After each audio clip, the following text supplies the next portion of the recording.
iyo ugiye kugura telefone ni iki kintu wibandaho cyangwa se n'icyo ureba bwa mbere gituma ugura telefone? Birashoboka cyane ko wowe utajya ugura telefone ushaka, ahubwo ugura telefone umucuruzi we ashaka kuba yaguha. Ati biba bimeze gute? Hari abantu buriya baba bafite icyizere mu bacuruzi kirenze igikenewe, ugasanga wenda telefone yawe irashaje, uhise umubwira ati yewe nakahe gafone kagezweho, agahita aguha nyine iyo yumva neza ko wenda yabuze umukiriya, cyangwa se indi yumva neza ko nyine nta kitwaye ariko nanone nta kivuze cyane. Rimwe na rimwe usanga irahenze cyangwa se ntihenze bitewe nyine n'icyo yumva neza nyine kimurimo, kuko icyo gihe ntabwo bigendanye n'amahitamo yawe, ahubwo biba bigendeye ku mahitamo y'umucuruzi. Ibi rero bishobora kuba byaba imbogamizi swati kuri wowe cyangwa se ku bikorwa byawe. Uno munsi rero ikiganiro cy'uyu munsi naguteganyirije cyangwa se naguteguriye ibintu byibuze bigeze muri 5 ufite kuba wagenderaho mbere yuko uri bugure telefone cyangwa se ugiye ku iduka ryo kugura telefone. Ikindi kintu cy'ingenzi nakubwira mbere yuko dutangira nuko ugomba kubanza ukanamenya ibyo telefone ugiye kuba wagura. Ibyo guhamagara ati nyoherereza telefone, hari igihe baguha iyo itariyo cyangwa se nanone ugasanga ntabwo baguhaye nyine ijyanye n'ibyifuzo byawe, kuko ushobora kugerayo ya indi wumvaga nyine kuko unzi ugiye kugura ugasanga siyo baguhaye, cyangwa se nanone ugakora ikosa. Iri ni ikosa abantu bakunda kuba bakora, ukavuga ati fone yanjye irashaje nimumpe indi imeze nkayo, kandi mu by'ukuri hari n'izindi za upgradinze ziri hejuru y'iyo ngiyo. Buriya byange bikunde iyo ikintu kirenze kiba kirenze, kandi nanone ugomba kugendana n'ibigezweho, kuko hari igihe uhita uhura na case cyangwa se na skandale runaka igusaba kugira telefone ifite capability cyangwa se capacity iri hejuru, ugasanga wowe wiziritse kuri ya fone ya mbere version ya kera, ugasanga ugiye gutanga andi mafaranga kandi yayindi ikiri nshyashya. Icyo gihe uba ufite imibare rero mibi. Ngiye kubona kubwira rero ibintu by'ingenzi ufite kuba wagendera. Nkwibutsa neza ko ugomba gukanda subscribe kuri Creators Rwanda kujya tujye tubana mu biganiro nk'ibi ngibi. Nimba uyikanze ubu urakaza neza mu muryango mugari wa Creators Rwanda. Tudatize cyangwa se ngo twirande mu magambo rero, hano hari ikintu cya mbere cy'ingenzi, mbega n'ibintu bibiri. Ikintu cya mbere cy'ingenzi ugomba kwibaza wowe ubwawe, ndashaka telefone y'iki? Buriya umuntu ufite ushaka telefone ya content creation ntabwo ari kimwe n'umuntu ushaka telefone ya isanzwe nyine yo guhamagara, just yo kwakiraho payment, yo kujya kuri WhatsApp gusa. Ariko niba ushaka telefone ya content creation, hari ubwoko bw'amatelefone uba ufite kuba wareba. Niba ushaka telefone y'insirimu nanone, hari ubwoko bw'amatelefone ugomba kuba wareba, izindi ukazireka.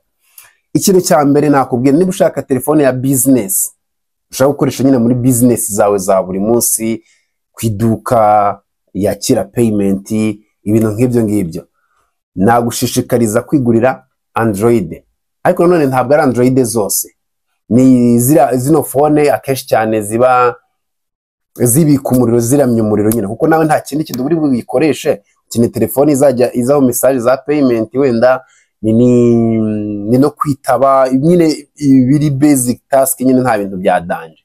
Wareba ziriya phone waba bacuruza ziba zifite amaduka ari officiel, nanone akaba arizo uri buze kuba wagura. Ndibuze kwirinda kumentioninga amaduka cyangwa se amabrand ari mu Rwanda, kubera ko hari igihe bishobora kugukurura ibyago bakakurega ngo wasebeje amabrand. Niyo mpamvu uri kumva nyine ndimo ndagenda nirimita cyane. Icyo nicyo kintu cya mbere cy'ingenzi. Ariko nanone niba ushaka telefone ya content creation, telefone ya content creation buriya ikintu cya mbere uba ugomba kurebaho, ntabwo turatangira neza nyine, ni gwa description y'ibitekerezo wagakwiye kubugira biza hafi nyine yawe. Ikintu cya mbere buriya ushaka telefone ya content creation, ugomba kureba ikintu bita kamera. Kamera yayo imeze ute, ifata amafoto ameze ute. Wamara kureba kamera yayo, ukareba n'ibindi bintu ngiye kuba nakubwira. Rero nibyo tugiye kuba twarebera hamwe. Rero tudatinze, reka duhere ku kambere. Akambere rero kibanze, ugomba kureba ikintu bita operating system. Ibi bintu ni ibintu by'ingenzi cyane, by'ingenzi ugomba gushyira mu mutwe. Ubu ngubu hari operating system ebyiri ubu ngubu zikora, ziri popular, zizwi cyane. Iya mbere ni iOS, cyangwa se ni operating system ya za iPhone nyine zikoresha, niyo ya mbere. Iya kabiri ni Android. Android ni ya telefone za Android nyine. Buriya Android version ni ya Google. Buriya abantu bafite phone zitari iPhone zifitemo Android ni ya Google nyine, zifitemo operating system ya Google. Niyo mpamvu buriya Google ari ikigo kinini cyane kiba gikontrola ibintu hafi ya byose, kuko nimba bafite operating system yabo muri telefone yawe, buri cyose gikora nyine gishingiye kuri operating system buri. Rero bivuze neza ko buri gikorwa cyose baba bafite uburyo bakimonitoringa, kuko ukoresha operating system yabo, amasava yabo, ibi naho bibikwa rimwe na rimwe usanga baba bafite nyine access 100% yo kuba bakaccessinga ibintu byabo. Rero izi operating system nazo ziratandukanye, kuko ubu tuvugana Android yo igeze kuri version ya 16, ndakeka ariyo latest version yayo ni 16, ariko 16 niyo igezweho, ko ntabwo ari amatelefoni menshi ayifite. Amatelefoni menshi afite ubungu afite ikintu bita Android version ya 15. Byibuze ugiye kugura telefone, ushaka telefone igezweho ubungubu tuvugana umaze kureba kino kiganiro muri 2025, wakaba byibuze ureba kuri Android ya 15 na Android ya 16, kuko ubungubu tuvugana nizo zagufasha nyine gukora ibintu neza, cyangwa se zikagufasha kurangiza zimwe muri task zawe neza. Icyo ni icyambere, wibuke neza ko hari n'ibindi turi buze kuba twareberaho. Aho ngaho ni kuri Android. Hanyuma turi buze gushiftinga tuze tujye ku kintu bita iOS, cyangwa se kuma iPhone. Buriya iPhone yo nujya kugura iPhone iOS byibuze ugomba kurebaho ni iOS ya 18, 17, 16 kuzamura. Ariko buriya iPhone uko iOS zayo zigenda zitandukana, ni nako capacity zazo zigenda zitandukana, cyangwa se ibyo zakora ni n'ama features. Rero niyo mpamvu ku bantu bakoresha ama iPhone cyangwa se kugura iPhone biba ari ingenzi kubanza ukareba ese iyi phone ifatiye iOS, kuko ari na phone za iPhone zitakira iOS ya 18, kuko ubu ngubu ejo nibwo na updatinze yanjye nabonye ari iOS ya 18 n'ibice 4 niho igeze. Rero iyo phone itakakira iOS ya 18 akenshi cyane biba bigorana nyine, hari telefone zitazakira bitewe nyine n'ama version cyangwa se n'izarizo. Rero ugomba kubireba ukabanza ukareba ko izo iOS byibuze zishobora kuba zatuma nyine ibintu bigenda neza, kuko izi ngizi zigira experience mu bintu byinshi, muri functionality, mu iCloud, Apple Music, Google Drive. Mbega nyine iyo ari iOS iri hejuru byoroshye ikintu bita ubuzima, byoroshye ubuzima kabisa. Ikindi kintu cya kabiri ugomba kureberaho ugiye kugura telefone ni ikintu bita battery. Kuri iPhone ni battery life, kuri Android bo ni miliampere most of time nicyo bareberaho. Ibi ni ibintu by'ingenzi cyane nabyo, kuko buri iPhone byibuze nzima ikanyakanya nyine wavuga ko itazagusaza ku muriro bitewe, ariko nanone ni nka battery life iri hejuru ya 80, hejuru ya 80. Iyo battery life iri hejuru ya 80 uba ufite icyizere ko iyo iPhone ishobora kuba nzima, ariko none ntukabyizere kuko barabihindura biriya nabyo. Barabihindura gusanga bayipompye, byaba byiza ugasaba garanti. Babwira ati ni mumpe garanti, bayikwima cyangwa se bazagukorera ibintu bitari byiza ugaserera bakagwa indi iPhone nziza. Ntukajye ugura ikintu batagwaye garanti, kuko garanti aba ari ingenzi. Rero iyo battery life iri munsi ya 80 akenshi cyane iyo iPhone, most of time abantu tuza ama iPhone bakona kwigura ama occasion. Iyo iri munsi rero ya 80 nibwo itangira kukuzaniraho ibibazo, ngo ni bega nyine ugasanga nubwo buskandale burimo kandi ntabwo aba ari sawa cyane. Rero ikintu cy'ingenzi uba ugomba kureba ni iyo life. Kuri Android noneho ikintu cy'ingenzi nanone uba ugomba kureba ni miliampere. Izi noneho Android zo buriya akenshi cyane ziba zihendutse, habanga ririmo Android ziba zihendutse. Ariko nanone iyo wibeshye ukagura phone ya Android ifite miliampere ziri hasi, nayo amafaranga uzayitakazaho aba ari menshi pe, habanga ririmo amafaranga aba ari menshi. Rero byibuze miliampere guhera ku 4,000 kuzamura, niyo miliampere yakabaye igufasha gukora ibintu neza. Mbega ukaba wavuga ngo ndacaginga nijoro bitewe n'uburyo wayikoresha. Android zikunda kuramya umuriro. Miliampere 4,000 kuzamura aba ari uzajya ureba. miliampere 3000 nayo ni sawa, ariko si sawa nyine cyane, ni sawa ariko ntago ari sawa cyane nka 4000. Byaba byiza rero kwirinda ibyo bibazo byose guhera kuri miliampere 4000, kuko umuriro wa telefone buriya ni ugena byose. Iyo phone itarimo umuriro umeze neza, byose birahagarara, ama application ntakora neza, phone yizimya, umutwe nyine uracanganyukirwa.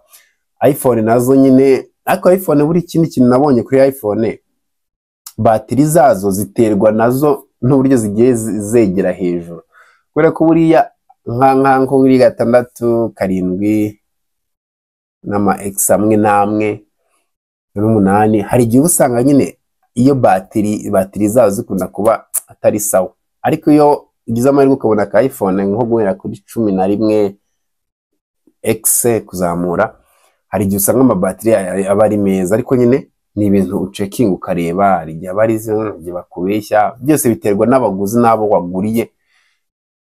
Kandi none uzugurira babandi bari capable yo kuba baguhindurira, cyane ko abantu bacuruza amatelefone amaduka yayo ntabwo barabizerwa most of time. Sinzi ikibazo bagira kabisa, araguha ikintu wajya guteza ingaro, most of time ntana kigufasha, ahubwo kakurerega, kakwirukansa, mbega nyine karangira bitanakunze. Ariko ntabwo yabiri professional kabisa, ntabwo yabiri professional.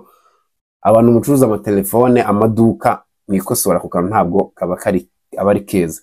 Ikindi kintu cya gatatu cy'ingenzi rero ufite kuba warebaho ni ikintu bita kamera. Iyo bigeze rero kuri kamera, nakuri komanda telefone, ubwoko bwa telefone bubiri nzi nizeye, nabundi bwa gatatu ariko bwoho na mabura kindi nyine, ariko bwe bupfa kugerageza. Iya mbere, kamera ya mbere ni iPhone zigira amakamera meza, sibanga zigira amakamera meza, zifata ama video meza nyine. iPhone ku ifoto zayo aba ari sawa, ni ntabwo zikemangwa pe.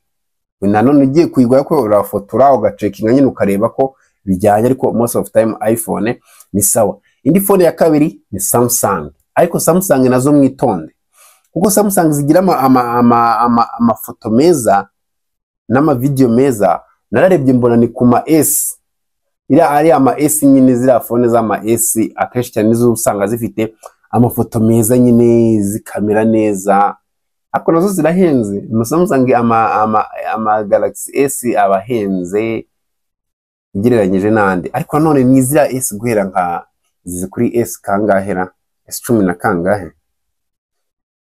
gusa nyine. Kandebe Samsung Galaxy S nayihangana, reka nchecking kuri internet ndeba aho zigeze, njye mbona uburyo njya nababwira.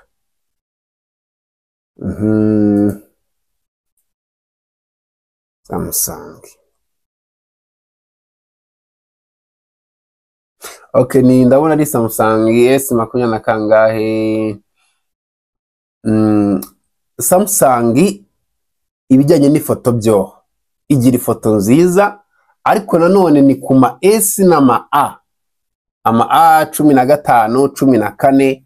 Mbega nyine Samsung uko zigenda zigira zirutana ibiciro, niko zigenda zigira amafoto meza. Ariko Samsung ya makeya irutwa na niye telefone idakorera mu Rwanda irutwa na Android ariya yanda aciritse, mwita ko aciriritse. Ariko nk'ama S23, S25,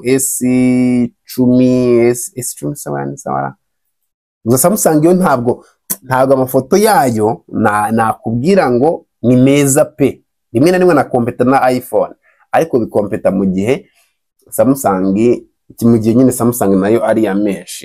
Nicyo kintu nakubwira ku icyo ngicyo. Okay, ikindi kintu cy'ingenzi cyaga indi phone ya gatatu y'inyongezo ni Google Pixel. Buriya Google Pixel abantu benshi bayikundira ngo amafoto, ama video, ariko Google Pixel amafoto yayo n'ama video yayo wegereranyije na iPhone biratandukanye cyane. Kuko njyewe ushobora kunyereka video yafashwe na Google Pixel ngahita nkuvuga ngo yafashwe na Google Pixel, kuko nibitegereza ama Google Pixel menshi 4, 5 na 6 biganyira ama Google Pixel menshi ama video yayo aba ari imihondo, uzitegereza urebe kenshi cyane aba ari imihondo, aba ari ikintu cy'umuhondo nyine, mbega bimeze nkaho yatwitse ukuntu, ibintu nk'ibyo, mbega nyine aka Google Pixel ntiwakaburamo tu. Niyo mpamvu navuze ati wayigura nayo ni sawa tu, igira n'udufoto twiza ugereranyije n'izindi telefone, ariko wabanza iPhone byakanga ukajya Samsung, byakanga byose ukajya kuri Google Pixel, byakanga ukajya kuri Sony, byose n'ubushake bwawe. Ikindi kintu cy'ingenzi rero cya kane ni ikintu bita processor na RAM. Ibi bintu ni ibintu by'ingenzi cyane kuko processor niyo iri buze ko yagena uburyo phone yawe iri buze kwirukanka, cyangwa se uburyo iri kwa accessing ibintu, kwa kundi ufungura WhatsApp ukabona nyine yatinze ko yafunguka. Ibi byose biterwa na processor na RAM. Rero uba ugomba kureba RAM, ari ubu ngubu tuvugana byibuze RAM ya kane. RAM ya kane rwose ku matelefoni niyo wakabaye uheraho kuzamura tu, kuko nanone buriya iyo phone ifite RAM iri hasi iragusaza, ukabona ibyo ukora ibyo ushaka ntabwo ari byirimo iraguha, ugahora nyine muri urwo ruzerero. Ikindi kintu cy'ingenzi cya gatanu ari nacyo tugiye kuba twasorezaho Pluto ni ikintu bita storage. Ibi bintu bikora both kuri telefone zose. Buriya storage ni ya danger cyane, kuko buriya phone nanone iyo yuzuye ikuzura handi ubona yabaye umutuku, ntabwo icyo gihe birimo na functioninga neza. Buriya phone biri buze kuba byasaba umwanya kugira ngo yisanzure, ibona iraningira ama application, ariko iyo ibintu byayibanye byinshi itabona urwisanzuriro, reka mbivuge gutyo, ni handi uzajya ureba ugasanga wowe phone irimo iragenda itinda kubera iki? Nta storage ihagije. Storage nziza buriya rero wagakwiye kuba udiringa nayo n'iki gihe tugezemo, ni storage yo guhera kuri 120, 120 at least kuzamura, 125 ndakeka aranga bafatira kuzamura, niho wakakwiye kuba udiringa naho. Ariko noneho munsi hoho brother, ubwo munsi ni 64. Zirafone za 64 zigira defo zuzura vuba, kuko ubu ngubu ibintu nyine bigenda uko iminsi igenda iza, uzitegereza ibintu biconsuminga storage bigenda biba byinshi. Ariko nanone 125 kuzamura, aho iyo telefone aba ari sawa, wayigura nta kibazo. Ariko nugura iri munsi uzumve nyine ko witeguye kuba wakirengera ingaruka. Ikindi kintu nakubwira ku ibi ngibi nuko telefone nyinshi zirimo ziragenda zinasohoka ntabwo zifite ikintu bita kwa kundi wongeramo memory card cyangwa se uyongerera storage. Oya, most of time ziza iyo storage ari nayo uzakoresha gusa. Nta iPhone nimwe ijyamo memory card, ntayo wabona. Bivuze neza ko storage uyiguranye niyo igumana. Rero byaba byiza ukareba ifite storage iri hejuru y'125 kuzamura, 128 hafi aho kuzamura, kugira ngo ibintu bigende neza. Ikindi nakubwira hano ni iki? Nakubwira ni ikira, ndakeka ariko ari ibyo. Kuko none ibi bya storage uyigura bigendeye ku byo uzabikamo cyangwa se ku byo uzayikoresha. None nicyo twakibagirwa. Mwakoze cyane rero kubana nanjye, umenye neza ko ukaze subscribe kuri Creators Rwanda kandi na like, byerekana ko ikiganiro cyakugiriye umusaruro kandi wagikunze. Tubonane mu bindi. Aba content creator mwese mugure iPhone cyangwa se mugure ugure iPhone cyangwa se ugure aga Samsung ariko nyine gahenze, cyangwa se ugure Google Pixel. Izo phone nagushishikariza nimba uri mu content creator uri serious ushaka kubiteza imbere. Izindi zoho rwose ciao rero tubonane mu zindi content nge mwumva gutegura kugezaho. Ndi Oliver Regra.